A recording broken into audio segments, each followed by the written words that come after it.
국내외에 계시는 성도 여러분 안녕하십니까? 죄성을 가지고 태어난 인생치고 후회 없이 살아가는 사람이 있겠습니까? 성경에 수놓아진 성인들도 후회하였고 또 우리 주변에 사는 많은 사람들이 후회로서 여생을 마치는 경우를 목격하게 됩니다. 연초에 이신칭의에 대하여 말씀드렸고 연이어 누구나 다 아는 후회. 후회는 하지만 후회로 끝나지 않고 신앙으로 승리하는 삶을 살았던 정인들의 말씀을 여러분들에게 드려 저나 여러분들이나 또 앞서간 우리 선배들의 거룩한 삶을 본받기 위하여 말씀드리고 있습니다. 오늘 또 두 번째로 후회와 신앙입니다. 양심의 가책을 극복하는 최상의 방법을 바울에 이어 다윗의 삶에서 배울 수 있습니다. 여호와께서 어떤 의미에서 후회하시며 그 사실은 우리에게 어떤 도움을 주고 있습니까? 기도가 힘이 된다는 것은 기도하면 하나님께서 지혜와 명철을 주셔서 해결의 길로 인도해 주시기 때문입니다. 다윗은 믿음으로 기도하면서 자신의 깊은 감정을 표현했는데 그 아름다운 기도가 시편에 기록되어 있습니다.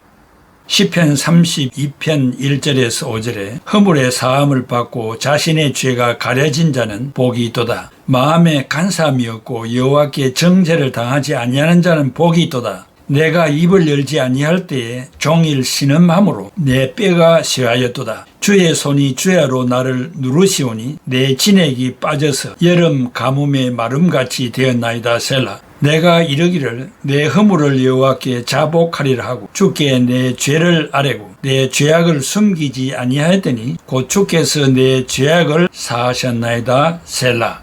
다윗의 말에서 알 수 있듯이 다윗은 죄로 인하여 양심의 가책을 느끼고 후회가 될 때마다 그것을 억제하려다가 지치게 되었습니다. 후회는 회개함으로써 떨쳐버릴 수 있습니다.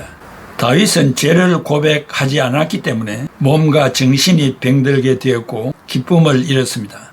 다윗은 어떻게 용서를 받고 회복될 수 있었습니까? 오직 하나님께 죄를 고백함으로써 평온을 되찾을 수 있었습니다. 여호와께서는 다윗의 기도에 응답하셨고 그에게 살아갈 힘과 옳은 일을 할 수 있는 용기를 주셨습니다. 그와 마찬가지로 여러분도 진심으로 회개의 기도를 한다면 여호와께서 그러한 간구의 주의를 기울이실 것임을 확신할 수 있습니다. 과거의 잘못에 대해 괴로워하고 있다면 자신이 성령의 인도를 따라 할 수 있는 데까지 잘못을 바로 잡아야 합니다. 그런 후에는 여호와께서 나를 용서하셨음을 감사하고 영광을 돌려야 합니다. 시편 86편 5절에 주는 선하사 사죄하기를 즐거워하시며 주께 부르짖는 자에게 인자함이 후하심이니이다. 지난 시간에 이어 네 번째 미래지향적인 처신을 해야 합니다. 첫째는 우리가 지금 무엇에 주로 관심을 쏟아야 하는가? 둘째는 자신의 현재 상황을 분석할 때 어떤 질문을 도출해내야 하는가? 과거 지향적인 삶은 과거 타령만 하고 현재에 충실하지 못하며 미래도 없는 삶입니다. 현재 지향적인 삶은 과거를 거울 삼고 미래를 설계하여 오늘의 충실한 삶을 사는 것입니다. 미래 지향적인 삶은 과거에 좋았던 것들을 생각하고 미래의 설계에 흥분하면서도 현재에 충실하지 못한 삶입니다. 나의 지난날의 삶을 이해하려고 뒤돌아볼 수는 있지만 미래의 인생을 성공적으로 살아가려면 앞을 바라봄과 동시에 현재에 충실해야 합니다. 그러므로 과거에 대해 괴로워할 것이 아니라 현재와 미래에 관심을 쏟아야 합니다. 지금 내가 어떤 일을 하고 있거나 하지 않는 일 때문에 몇 년 후에 후회하지 않을 것인가 생각하고 미래에 조금이라도 후회할 만한 일을 하지 않기 위해 현재 충실한 삶을 유지해야 합니다. 대환란이 다가오고 있으므로 우리는 다음과 같은 생각으로 괴로워하는 일이 없기를 바랍니다. 나는 하나님과 교회를 위해 더 많은 봉사를 할 수 있지 않았는가? 기회가 있었는데 왜 개척자가 되지 않았는가? 성김의 종으로 일하려고 힘쓰지 않은 이유는 무엇인가? 새로 지음을 받은 성도로서 성도의 명분에 걸맞는 진정한 노력을 기울였는가? 여호와께서 보시기에 나는 새 예루살렘에서 살 자격이 있는 사람인가? 자신의 정신을 새롭게 하는 질문에 대해 후회할 것이 아니라 그러한 질문을 통하여 자신을 관찰해보고 다시 일어나 최선을 다해 주님을 섬겨야 합니다. 그렇게 하지 않는다면 결국 더 많이 후회하는 삶을 계속 살아가게 될 것입니다. 디모데전서 2장 15절에 그러나 여자들이 만일 정숙함으로써 믿음과 사랑과 거룩함에 거하면 그의 해산함으로 구원을 얻으리라 했기 때문입니다. 다섯 번째, 거룩한 봉사에 바친 삶을 후회하지 마십시오. 첫째로 교회를 섬기는 일을 나의 일상생활에서 우선순위에 두기 위하여 어떤 희생을 했습니까? 둘째는 믿음으로 구원을 받은 자가 마땅히 열매로 나타내야 할 희생을 했는데 왜 후회합니까? 여러분은 일상생활을 하면서 하나님의 영광과 교회를 위하여 더 많은 시간을 헌신하기 위하여 좋은 직장이나 직업을 포기했을지 모르겠습니다. 선교나 개척이나 직분자가 해야 할 봉사를 하기 위하여 결혼을 포기했거나 명예를 배설물처럼 버렸을지도 모르겠습니다. 은퇴를 하여 생활에 어려움을 겪는다고 잠시 부러운 대상의 영향을 받았다고 하나님만을 위하여 살겠다고 내린 결정을 후회할 것입니까? 내 자신이 치른 희생이 꼭 필요한 것은 아니었다거나 시기적절하지 못한 것이었다고 생각하고 있습니까? 결코 그래서는 안 될 것입니다. 여러분이 믿음으로 내린 결정은 하나님에 대한 깊은 사랑과 그분을 섬기고자 하는 사람들을 돕고 싶은 열망이 있었기 때문입니다. 그러므로 그때의 다른 삶을 선택했으면 더 좋았을 것이라고 생각하지 마십시오. 크리스찬에게는 후회는 없습니다. 왜냐하면 신자는 하나님의 섭리 가운데서 살고 있기 때문입니다. 마태복음 10장 29절에 참새 2마리가 한 아사리온에 팔리지 않느냐. 그러나 너희 아버지께서 허락하지 아니하시면 그 하나도 땅에 떨어지지 아니하리라. 여러분은 스스로 기도하면서 옳다고 판단한 것을 실천했다면 후회가 아니라 깊은 만족감을 가질 수 있지 않습니까? 그리고 최선을 다해 하나님을 섬긴 것을 기뻐할 수 있지 않겠습니까? 하나님은 여러분이 살아온 자기 희생적인 삶을 결코 잊지 않으실 것입니다. 여러분이 앞으로 참된 생명을 누리게 될 때 지금은 상상할 수 없지만 놀라운 상급들을 받게 될 것입니다. 시편 145편 16절에 손을 펴사 모든 생물의 소원을 만족하게 하시나이다. 마태복음 25장 34절에 그때에 임금이 오른편에 있는 자들에게 이르시되 내 아버지께 복받을 자들이여 나와 창세로부터 너희를 위하여 예비된 나라를 상속받아라. 마태복음 25장 21절에 그 주인이 이르되 잘하였도다 착하고 충성된 종아 네가 작은 일에 충성하였으며 내가 많은 것을 네게 맡기리니 네 주인의 즐거움에 참여할지어다 하고 디모데전서 6장 18, 19절에 선을 행하고 선한 사업을 많이 하고 나누어 주기를 좋아하며 너그러운 자가 되게 하라. 이것이 장래에 자기를 위하여 좋은 틀을 쌓아 참된 생명을 취하는 것이니라 라고 했습니다. 여섯 번째, 후회 없이 하나님을 섬기는 법을 배워야 합니다. 첫째는 바울이 후회하는 일 없이 하나님을 섬겼는데 그 비결이 도움이 되었습니까? 둘째는 여러분은 자신의 과거, 현재와 미래에 하나님을 섬기는 일에 어떤 결심을 하고 있습니까? 바울은 더 이상 후회할 일이 없이 하나님을 섬겼다는 말씀을 듣고 어떤 비결을 배웠습니까? 바울은 자신이 뒤에 있는 것들은 잊어버리고 즉 과거는 뒤로 했다고 했습니다. J.B. 필립스에게는 앞에 있는 것들을 향하여 몸을 앞으로 내뻗치면서라고 번역을 했습니다. 즉 목표를 향하여 나가고 있다고 썼습니다. 빌립보서 3장 13절 14절 형제들아 나는 아직 내가 잡은 줄로 여기지 아니하고 오직 한 일 즉 뒤에 있는 것은 잊어버리고 앞에 있는 것을 잡으려고 표대를 향하여 그리스도 예수 안에서 하나님이 위에서 부르신 부름의 상을 위하여 달려가노라 했습니다. 바울은 자신이 유대 교인이었을 때 저질렀던 잘못들을 생각한 것이 아니라 미래의 영원한 생명의 상을 얻기 위한 자격을 갖추는 데 온 힘을 쏟았습니다. 우리는 바울이 말한 비결을 적용하면서 현재 최선을 다해 하나님을 섬기면서 영광스러운 미래를 바라보아야 하겠습니다. 사울이 크리스찬 여자들을 박해했다는 언급이 거듭 나오는 것을 보면 오늘날처럼 1세기에도 여자들이 그리스도교의 확장에 큰 역할을 했다는 것을 알 수 있습니다.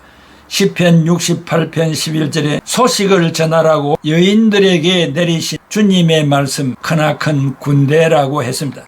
사람이 죽은 뒤에 남겨둔 재산이 자손들에게 축복입니까? 아니면 독입니까? 돈은 사용해야 내 돈입니다.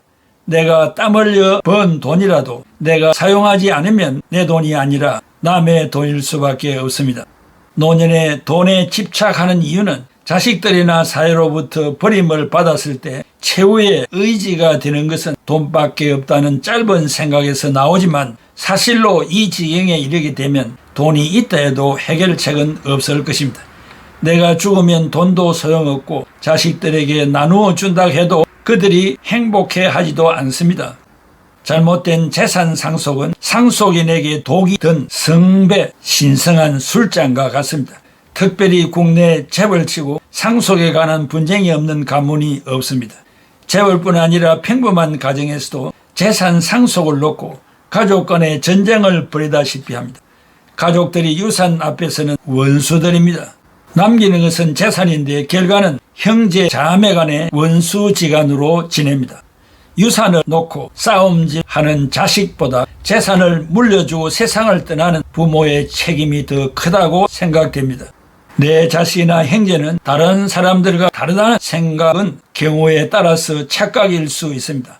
우리의 세대들은 외세의 친분과 동족 상잔과 내란과 자연재해를 당하면서 살아온 세대들입니다. 그러나 우리의 후손들은 정반대의 환경에서 살고 있습니다. 부모가 물려준 재산을 공짜가 굴러 들어왔다고 생각하여 허랑방탕하게 사용하는 것입니다. 그러므로 자식들에게 돈을 남겨놓고 떠나지 말고 장례비만 남겨놓고 다 소비하고 눈을 감으라는 것입니다. 하나님이 나에게 주신 물질적인 축복을 마음껏 선을 행하고 마지막에는 탈탈 털고 떠나는 것이 후손들에겐 행복입니다. 장자의 명분을 경홀히 여기고 팥죽 한 그릇에 팔고 방성대고 했던 예수와 같은 후회를 우리들의 삶에 존재해서는 안 됩니다. 하늘나라의 영광은 영원하기 때문에 그 무엇과도 바꿔서는 안 됩니다.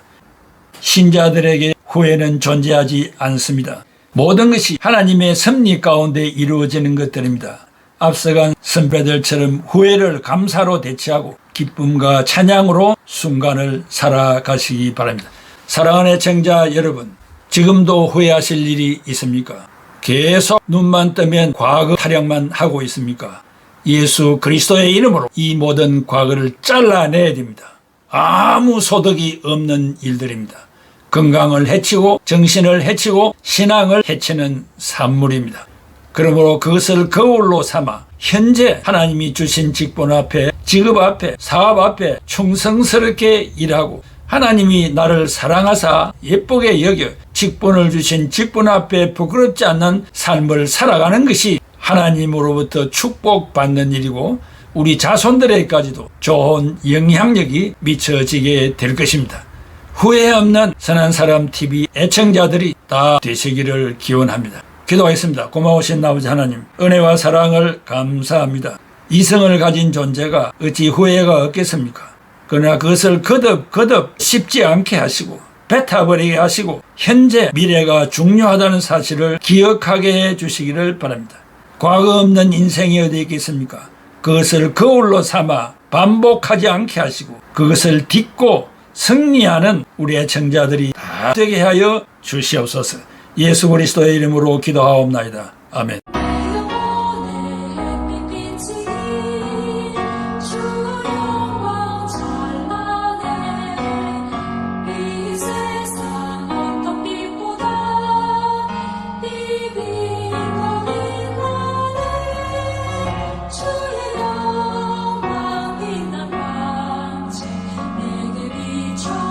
주시옵소서. 그 밝은 얼굴 배울 때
주시